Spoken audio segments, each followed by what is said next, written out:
was a very obedient and God-fearing woman. She helped her parents in the field and did her chores in the house. She was kind and helpful to everyone, and people liked her very much.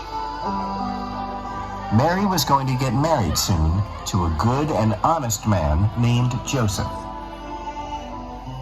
A few days before Mary's engagement, she had a visitor. He was a very special guest, an angel sent by God from heaven. The holy angel Gabriel visited her in her room and called her in her sleep. When Mary opened her eyes, she saw a heavenly figure bathed in a pool of white light floating beyond her window. It wore bright white robes and had big silver wings fluttering behind him. At first, she thought she was dreaming, but later when she heard the angel's voice, she realized this was no dream. "Mary, do not be afraid. I am Gabriel. God has sent me to you. He loves you, and you have been chosen for something very special. Your kind heart and pure soul is of great value to the Lord. You are fortunate that God has chosen you above everyone else for this special task." I'm not afraid. I'm honored to know that God has chosen me to carry out His wish. I'm lucky to be a favor to God. "Bless you, Mary. God is pleased with you. I have come to tell you that soon you will have a son. He will be a great king one day, and he will be loved by everyone. He will be called the Son of God." Mary was at first shocked at what Gabriel had to say. However, she remained calm and listened to everything that the angel had to say. Then she spoke to Gabriel. But how is this possible? I'm not yet married. "Do not be afraid, Mary. The Spirit of the Lord will take over you, and you will be blessed with a son. He will be called the Son of God. He will do great things for the people. He will be hailed as the King of Jews and the Savior of mankind."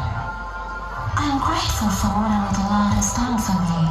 I'm happy to have His wish come true through me. "The Lord is with you, Mary.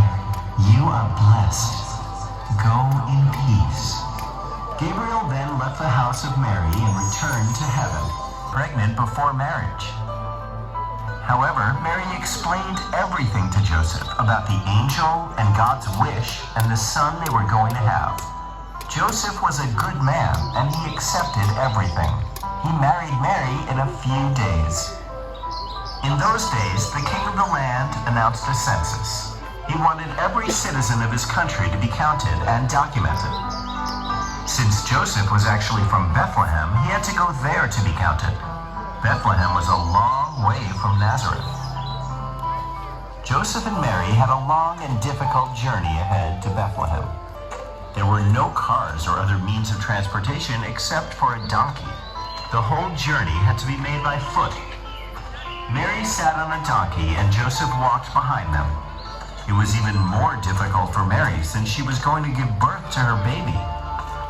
After many, many days of walking through the desert, Joseph and Mary finally reached Bethlehem.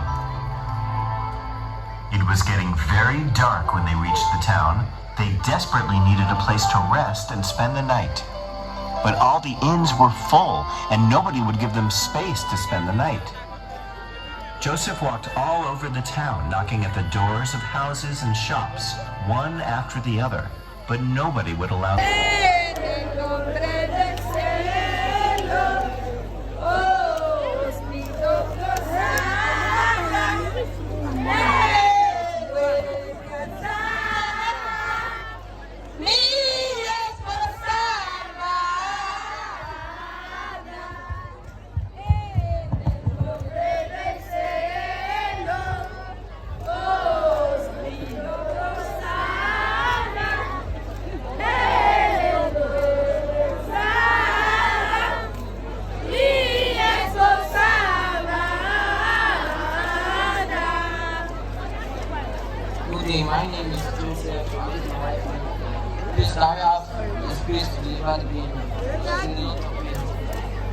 No, no space. Any food. Kò sí àyè mọ́, gbogbo ilé yẹn ti kún, ẹ lè máa lọ, àdúgbò ẹ ṣeun.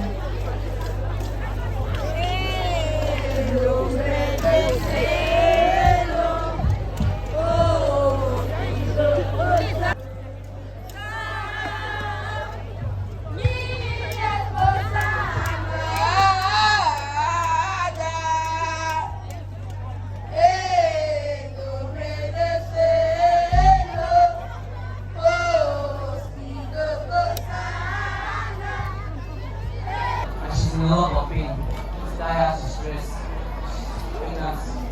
So you just need a space. Mary, Joseph, what are you doing at this time in the night? What is happened? Oh, I'm sorry. Everywhere is full. There is no space because we have had visitors all over. I'm sorry. But the only thing that I have, if you don't mind, is my manger. Please, can you stay in the manger? Yes, Please, welcome.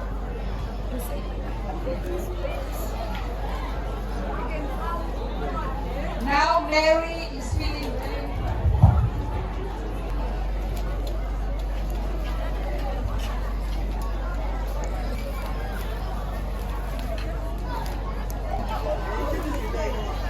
Wow! A baby is delivered.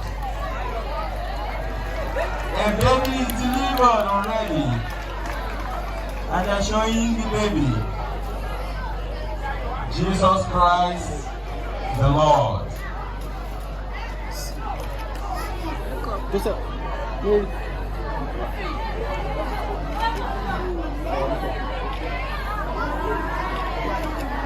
By a bright light from the sky, they opened their eyes to find a beautiful angel in front of them with long golden hair and silver wings. She wore a shimmering white and gold dress which sparkled in the moonlight. The shepherds did not know how to react and were amazed. Then the angel spoke to them. Do not be afraid. I have come to give you good news. Tonight, in the town of Bethlehem, a baby boy has been born. His name is Jesus. He will be known as the Savior of the world. You will know it is Jesus when you see a baby boy wrapped in clothes in a manger. Go to the villages and let everybody know of this happy news. Let everybody know that Jesus, the Savior of the Jews, was born today. Go in peace now and spread the good news. The shepherds were happy and shocked at the same time. They were overjoyed at the fact that a Savior was born, and they ran towards Bethlehem to find baby Jesus, the King of the Jews, who had been born in a humble manger. When they eventually found the baby in the manger in Bethlehem, they praised him and bowed down in worship. On the night that Jesus was born, 3 wise men were traveling on their camels across the desert. Suddenly, they felt a flash of light come down on them. They looked up at the sky and they saw a bright star. It was a kind of star that they had never seen before. The 3 wise men were aware of the prophecy of Jesus for the star of Bethlehem to appear, and when they saw it, they were overjoyed. It meant that the Savior of the world and the King of the Jews was born. Under the rule of King Herod, who was a very selfish and evil king. When the 3 wise men informed King Herod of the star they had seen in the sky and what it had meant, King Herod was worried that he would lose his kingdom to this baby boy. He told the wise men to find the baby Jesus and let him know where the baby was. Although the king informed the wise men that he wanted to find the baby so he could go and worship him, Herod was actually plotting to kill the child.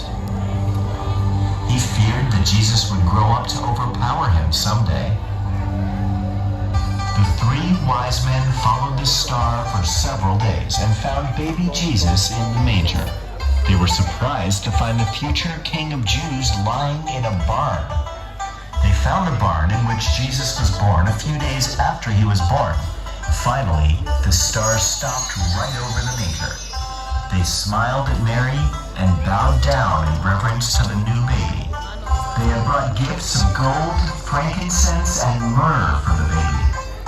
These were very valuable gifts and only given to kings. It was highly unusual for anybody to give these precious things to a newborn baby. However, this was no ordinary baby, and the wise men fully understood the purpose of Jesus' birth. And so, now you know the story of Christmas and how the mighty Savior of the world started his journey on earth. The story shows us that great things can have small and humble beginnings.